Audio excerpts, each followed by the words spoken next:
ঈদের নামাজ হয় কোথায়? কথা বলেন। ঈদগায়। ঈদগায় ঈদের নামাজ হয়।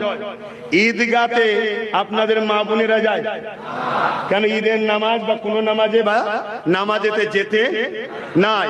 মুসলমানদের ধর্মের নামাজ মুসলিম মা বোনেরা যেতে পারে না। কলিকাতার রেড রোডে তাদের রাজ্যের সিএম কি করে গেল মহিলা হয়ে? তাহলে সে যেমন অন্যায় করেছে, তার থেকে বড় অন্যায় যেসব মোল্লা মুলি সাহেবরা লিখেছে। কথা বলুন, সে তো অন্য ধর্মের মানুষ, তার নাও জানা থাকতে পারে, কিন্তু যেসব মোল্লা মুলি সাহেব ইনাকে নিয়ে গিয়ে ইনার থেকে মোটা অঙ্কের টাকা নিয়ে এত লোক একটু প্রচার করলেন, টাকাটা দিয়ে দেন, তাহলে ওই গাদ্দার গুলোকে চিনা দরকার আছে না নাই? আমরা মরিছি কোথায় বুঝতে পারছো? লোহার তো কাজই বাপ কাটা। লোহার কাজ কি? কাটা। ইসলাম বিদ্বেষী যারা, তারা তো আমাদেরকে কাটবেই, তারা তো আমাদের মসজিদ মাদ্রাসা ভাঙবেই।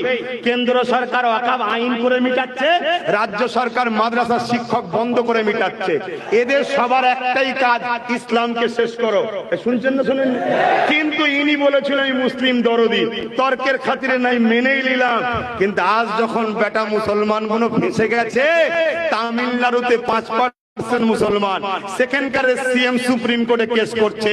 আজকে সুপ্রিম কোর্টে নওশাদ সিদ্দিকীও গেছে। আজকে সুপ্রিম কোর্টে 7-8টা রাজ্যের পক্ষ থেকে কেস হয়েছে, তারাদের নেতারা গেছে। কিন্তু বাংলার অভিভাবিকা ঘুমটা দিয়া ইফতার পার্টিতে আসা, সে কি গেছে? সে ইমামদের নিয়ে গেছে সেটিং করতে। সেই ইমামদের ঘরে ডেকেছে সেটিং করতে। বাঁচা বাবা, তোদের টাকা দিলাম, একটু বলবি নি আমাদের হয়ে? কিন্তু অবাক হয়ে গেলাম, হাফ প্যান্ট পরে ইমাম গেছে। হাফ প্যান্ট পরে ইমাম গেছে, দাড়ি চাচা প্যান্ট শার্ট পরা ইমাম। আবার আজকাল মহিলা ইমাম হয়েছে। দেখেছেন না? দেখেন না? ধর্মটাকে নিয়ে আর কত খিল করবেন? এই সব পিছনে আমাদের হাত আছে না নাই? এই যে ধর্মকে নিয়ে খিল্লি হচ্ছে, মোল্লাদের হাত আছে না নাই?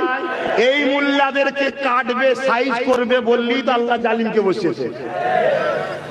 আমার অদ বুঝে আসছে না? আসেন।